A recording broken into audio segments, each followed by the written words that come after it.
This podcast is brought to you by Blackaby Ministries International. To find out more, visit blackaby.org. Well, welcome to the Richard Blackaby Leadership Podcast. My name is Sam, and I'm your host, and helping take our leadership to the next level is Dr. Richard Blackaby. Good to be with you once again, Sam. Never gets old. It doesn't. It really doesn't. What a treat. And we're in for a real treat today. We do these from time to time, and it's always informative and insightful, and that is our leader profiles. Yeah. And so who have you dug up from the history books? From the ancient catacombs.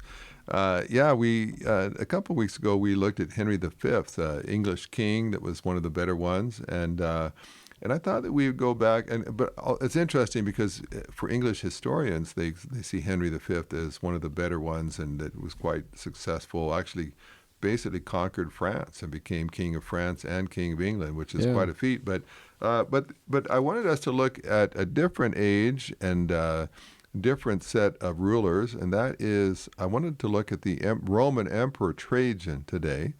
And Sam, I know that you often refer to Trajan and leadership lessons you've learned from him over the years. Well, there's some timeless lessons that he is and of course known for.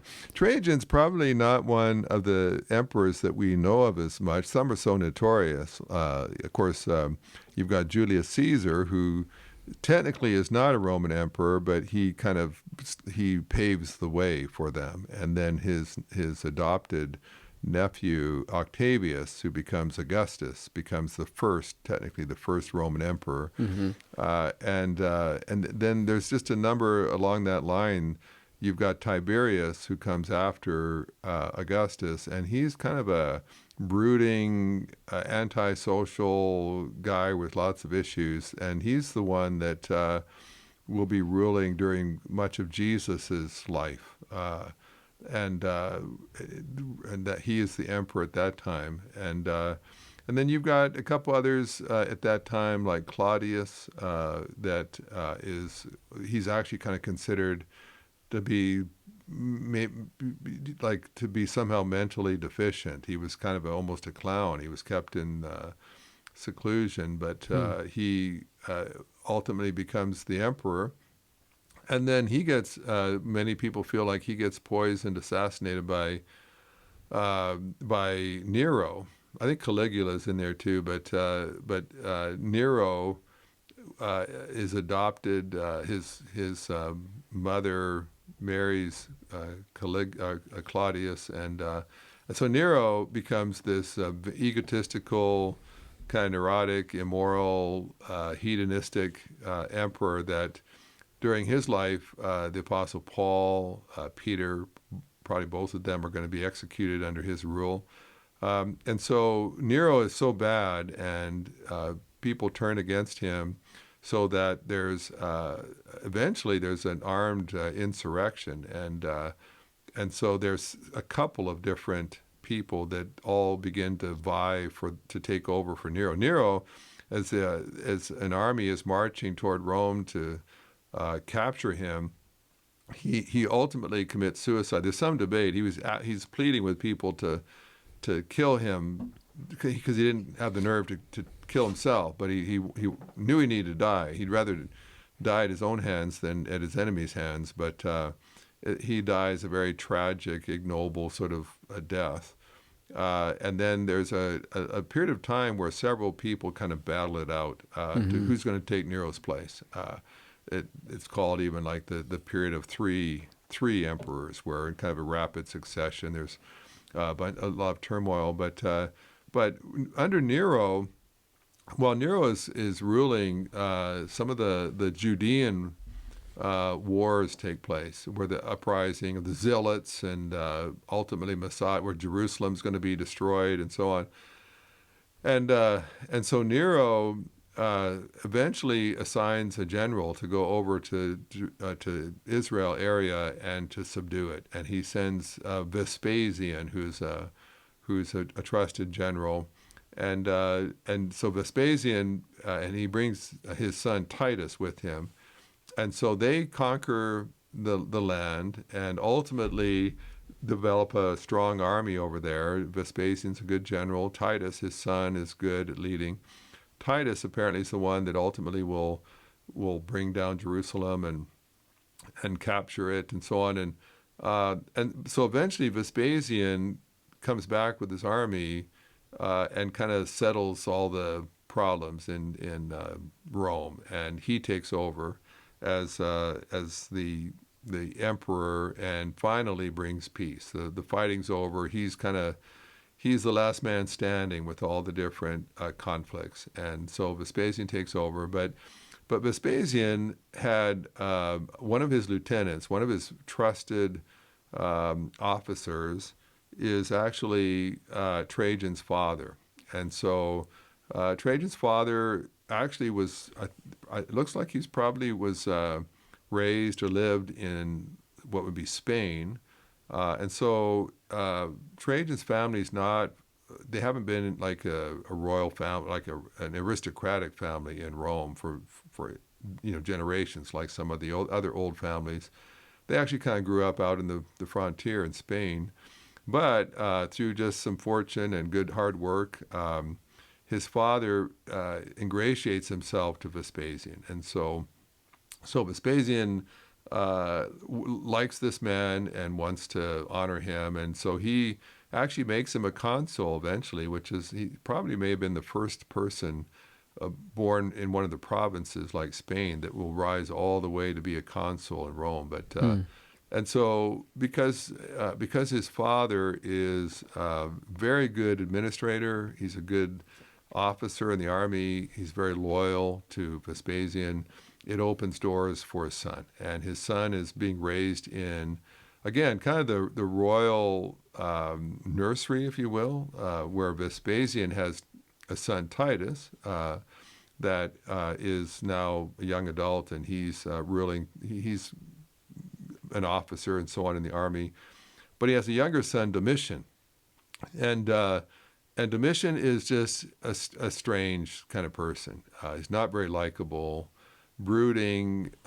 He has a much more charismatic, likable older brother, Titus, that everybody likes. And Domitian, if I'm not mistaken, he would be ruling during the time that John's exiled on Patmos and writing Revelation and all that. Yeah, okay. When you're talking about the dark, looming persecution and all that, that's Domitian. And so he kind of shows up as kind of the last emperor that's, I don't know if he's mentioned in the Bible, but we just know from the dating that he would have been the last emperor that ruled when the New Testament's still being written. And so what happens is Vespasian eventually dies, and his son Titus takes over. And Titus is gifted in many ways like his father, charismatic leader, but he dies quite early, catches a disease, and so actually, in fact, the Roman Colosseum is finished under Vespasian and Titus, I believe, and much of the money they use to build it is taken from the temple in Jerusalem, from the treasures they took there. Right? Isn't like, I think I heard this maybe when we visited the Colosseum, but I think there was gold and such on the outside of the Colosseum all around it.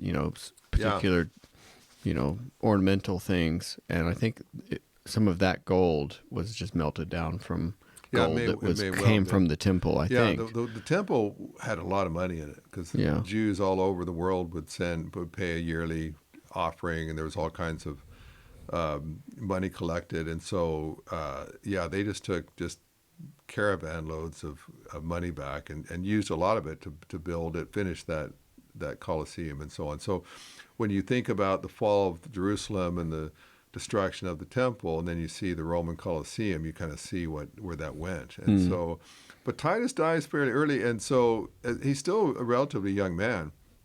And so nobody wanted Domitian, his younger brother, to be the emperor, but all of a sudden he is thrust forth. And Domitian knows. I mean, a lot of people have not treated him well. They don't like him. They think they can get away with being rude to him because he's got a brother that's not that much older that will be theoretically ruling for a long time.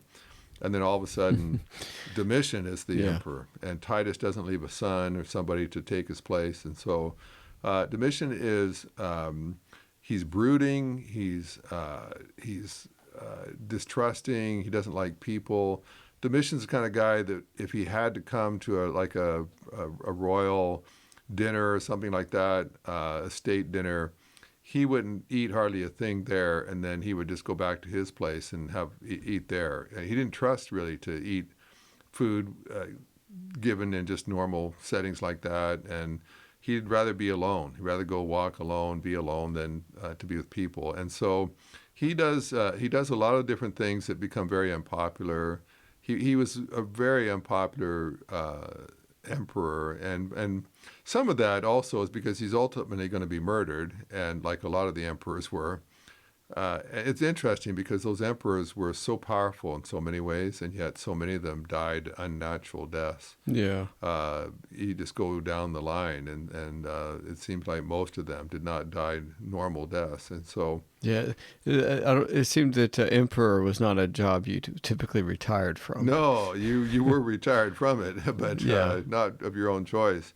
And it's said that Domitian actually kept a book under his pillow where he slept, and he kept a list of the people that he feared, that he worried about, that he didn't trust, and basically, if you were on that list, he was always plotting how to kill you, how to remove you.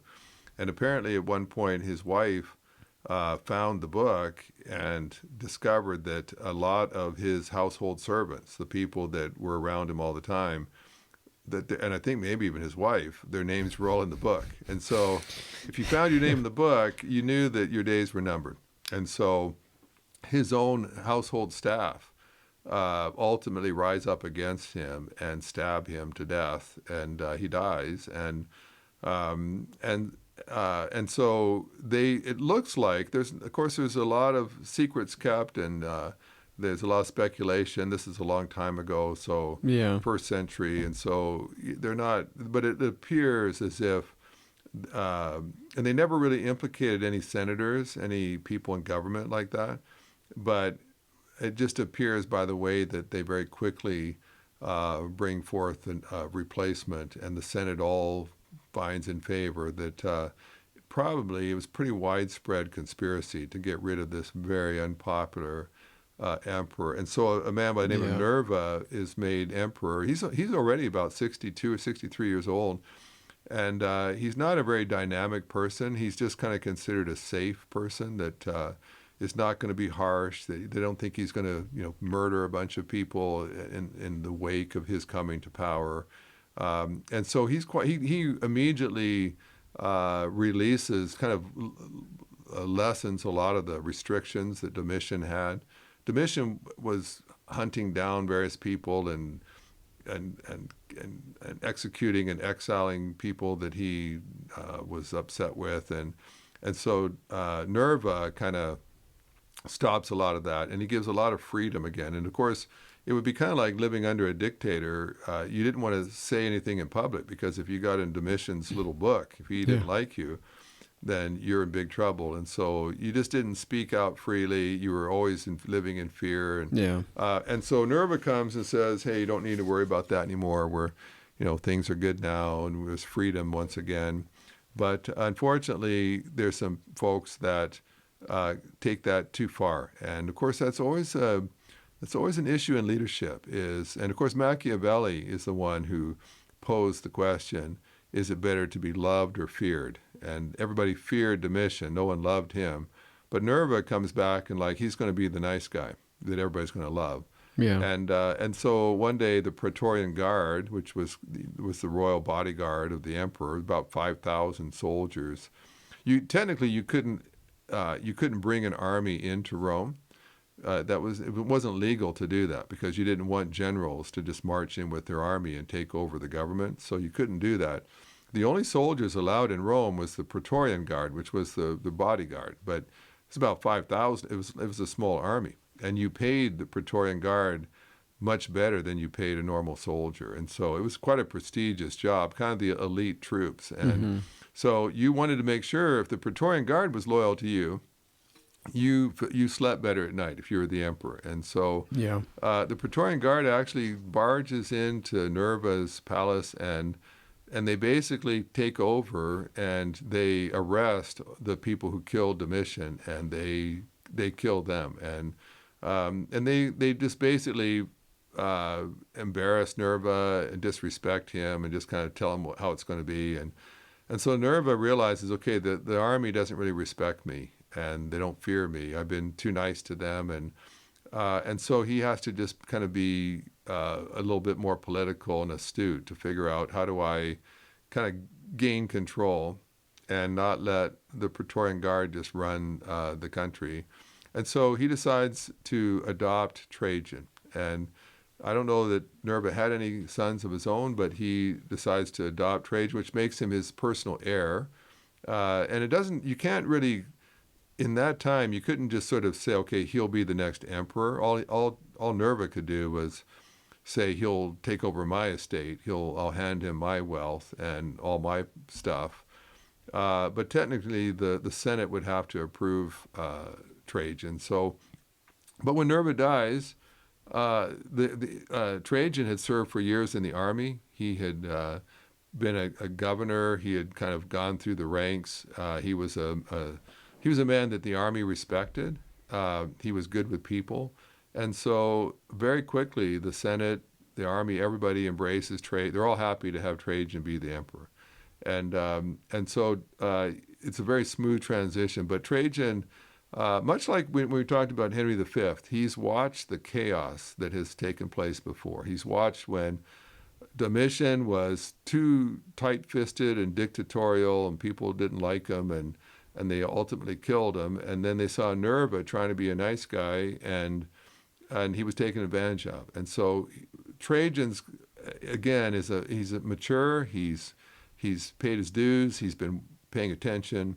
And he figures out a good leader's got to be both. A good leader's it's fine to be liked, but they can't start to take you for granted. They've got to respect you. They can like you, but they have to respect you. And so when he comes in, he begins to do some things that endear him to the people. Typically, when you were a new emperor, you would give a gift to all the citizens of Rome, if you can imagine. And so that would cost you, in today's accounting, you might spend a couple $1 million giving a bonus of some kind to every citizen of Rome. So, and of course, everybody remembered how much the previous emperor gave, so you didn't want to look cheap. And you really wanted people to like you. You tried to give a lot of money. Of course, they had gotten some of that from Nerva not that long before, and now he's going to have to pay for that.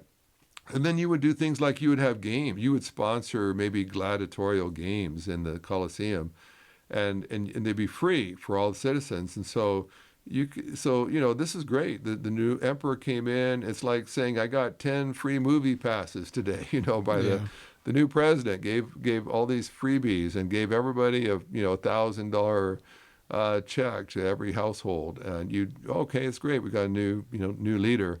And so he would do a bunch of that, but he also arrested the head of the Praetorian Guard that had embarrassed Nerva and had them executed. And so he was going to uphold to say, okay, I'm going to be real popular with the people, but I'm also going to send a message: you don't mess with me.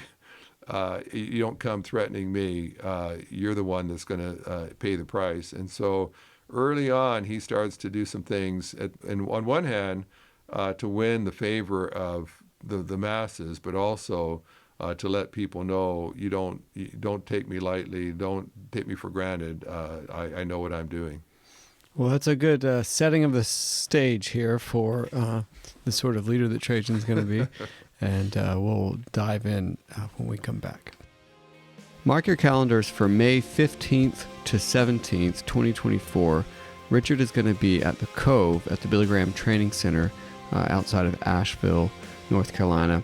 The seminar is going to be on the ways of God, and you can register at thecove.org. We'll leave links for that in the show notes. I will say, if you do sign up for the Ways of God conference in May, do let us know, because Richard would love to hear from you He's not able to necessarily eat with everyone, but if you give us enough heads up that you're going to be coming and would love to have a meal with Richard, we will definitely do our best to get you on the list and at least be able to share one meal with Richard. So we hope to see you at the Billy Graham Training Center in May.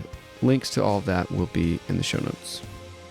Well, I like what Trajan did there. He, endeared himself to the masses, but he was very, just very deliberate and strategic with sort of the more ruling classes, if you will, by executing the head of the Praetorian Guard. So we see the sort of stage that Trajan comes in on.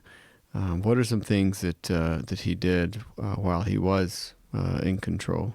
Well, Gibbon, who wrote the famous book, the series of books, The Rise and Fall of the Roman Empire, he describes Trajan coming to be the emperor as the beginning of the golden age of the Roman Empire, where it's ruled well, it's successful, it's governed well, and he sees Trajan as the first emperor that instead of just being filled with his own pursuit of glory and wealth or pleasure, that he does a lot of things that make the Roman Empire much more strong. He encouraged people to speak out in public. Domitian had terrorized people that did that, and right. But now, and again, you see the difference between someone who's insecure and someone who's not. Domitian was very insecure, was never expected to be emperor in the first place, and he was very sensitive to how people saw him and if they opposed him. Whereas Trajan, after he has solidified his rule, he knows he's secure, and so he knows he doesn't have to feel threatened by people and their opinions. He also goes back to the Senate that used to be. There often was a huge battle between the Senate and the emperor, who's running this country. And senators, traditionally, the Senate was where the power was, and Senate has lost a lot of that power to the emperor. And Trajan, he meets with the senators. Now, Domitian, some of the emperors like Tiberius and some of the others, they go away to some private island somewhere and spend years not ever even coming to Rome. Like, they just couldn't be bothered with the people. But Trajan, he welcomes people to meet with him, and he attends meetings, and he's present, he's visible, he's laughing, he's calling people by name, he's participating in the state meals and eating with people, and so there's just a breath of fresh air. Now they know that he's a soldier and that he's a good general, and could be tough as nails if you cross him.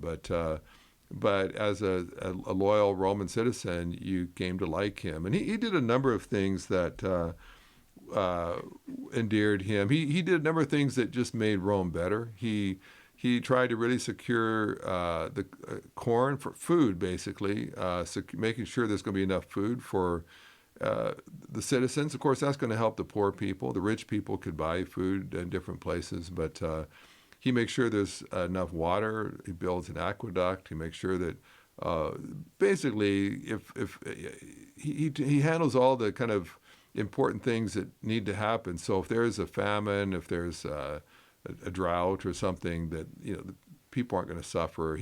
The Tiber River was always flooding.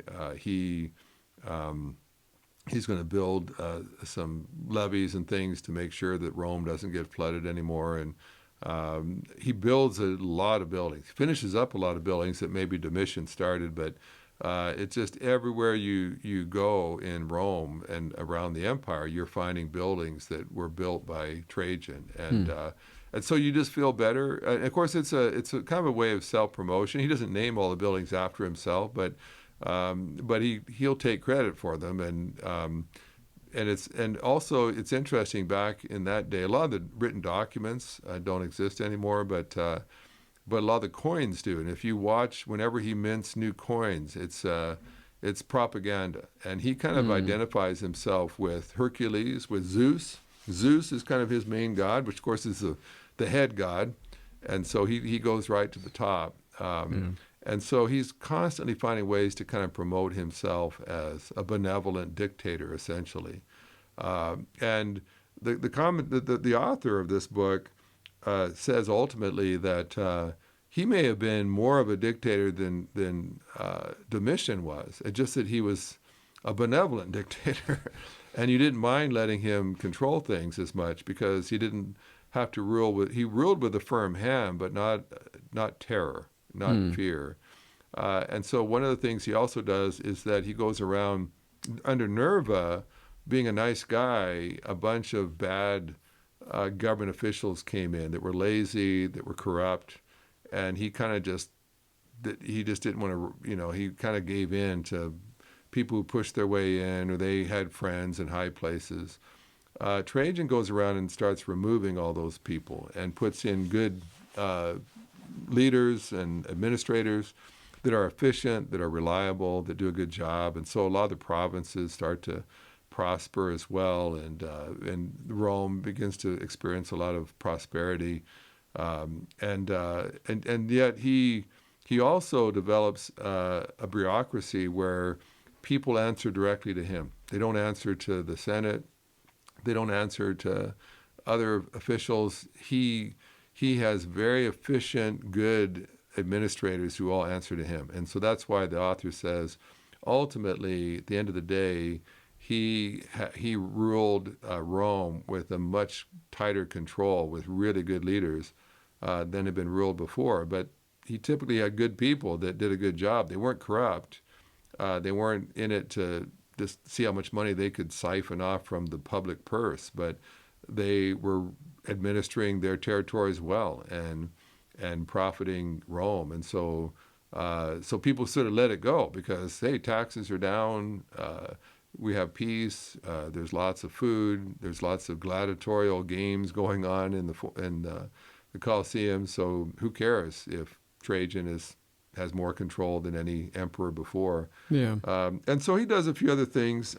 He attacks the Dacian kingdom and conquers them, and so he adds new territory to Rome, and he has triumphs that we know from the New Testament, Corinthians and places where there'll be these big parades celebrating new victories that the emperor has won, and all kinds of treasures will be brought back into Rome, and a lot of the prisoners will be used as gladiators to put on shows for all the Romans, and so. Yeah. And so he is honored, recognized, and the author says that he was typically not a warmonger. He's a soldier, but he's quite pragmatic. He's very practically minded. He wants to just do things efficiently. He does a lot of things for the welfare of people. He's trying to build up the population. He tries to encourage Romans to have more kids, just so that they have the people to be soldiers and the population base to keep up their economy and so on, which is going to always be a struggle for Rome. That's why they're going to have to start bringing in more and more barbarians even into the system, because Romans don't produce enough kids themselves to man all the armies. But eventually he's going to take on a battle against the Parthians, and the Parthians had been kind of age-old enemies of Rome. They had actually defeated a whole legion earlier under Crassus, back in the day when he was allied with Julius Caesar and Pompey, and he's going to go and invade with a large army, and it's really the author kind of looks at that and says, he kind of questions whether that was necessary or not, whether he was kind of overplaying his hand, whether if he could have used diplomacy or something else, that he really needed to raise up some new legions and spend a bunch of money and go off to war. And he kind of says that, when he was younger, I think he was maybe a little more cautious. I think when he gets older, maybe he's been victorious enough times and always won, and maybe he just is getting careless, but he kind of gets in a bit over his head. I mean, he wins the battles that he fights, but he's moving into a large territory that is very hard to govern, and that was always actually the challenge of the Roman Empire. Right.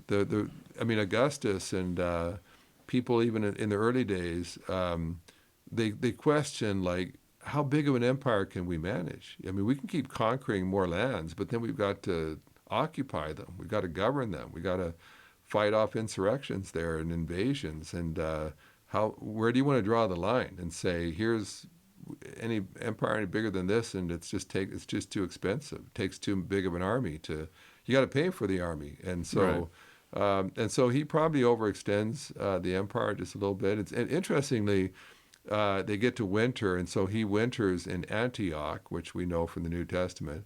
And apparently it suffers a huge earthquake, and all kinds of buildings come crumbling down. A bunch of people die in the disaster. And they said that he barely escaped himself. He had to climb out a window, the building he was in, before it crumbled to the ground. He almost died himself. And it was almost like a foreshadowing that he had troubled the gods. That maybe his pride had gotten too great, and now he was becoming a tyrant or whatever. But he's not really ever defeated in battle.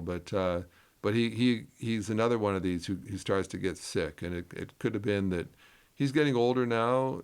He's tired. He's lived many years as a soldier on the field, and he's worn out. But he starts to die, and they're going to have to pull back from that invasion.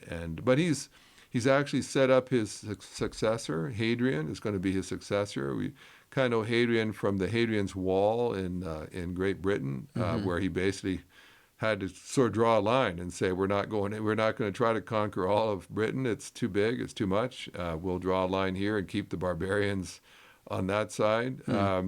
But he is able to hand it over. Of course, Hadrian doesn't have the charisma, the same skill set that Trajan had, but he's more of an administrator that kind of tries to consolidate what his predecessor did. But Trajan, he's a Roman. He has some vices that people had in that day. Of course, he's not a Christian, not a believer. He lives in ways that would not morally necessarily be what a Christian would look at. But in terms of wanting to build up Rome and make it stronger, history is kind to him. Unlike Domitian, that history says was an awful, tyrannical, evil emperor, they look kindly on Trajan as someone that seemed to put the interest of Rome ahead of his own, and that he seemed to like people and to know how to work with them and bring out the best in them. And again, you just see the difference in emperors. The emperors having a lot of the same challenges, but some having such personal battles, character issues that so much of their reign became about them and their issues instead of ruling the greatest empire the world had ever seen. And so Trajan goes down in history as one of the better emperors, accomplishing a lot and building a lot, and you can still find buildings, ruins that he constructed to get a glimpse of just how magnificent Rome was when he finally came to the end of his rule. Wow. And again, tell us the book. It is by Julian Bennet. It's called Trajan, Optimus Princeps. All right. Well, we'll leave links to that in the show notes. And once again, thank you. Thanks for listening to the podcast. If this is something you enjoyed, it really makes a difference if you leave a review and a 5-star rating on Apple Podcasts or wherever you listen. Don't forget to subscribe and share with your friends. We always love hearing from our listeners, so email us at podcast@blackaby.org.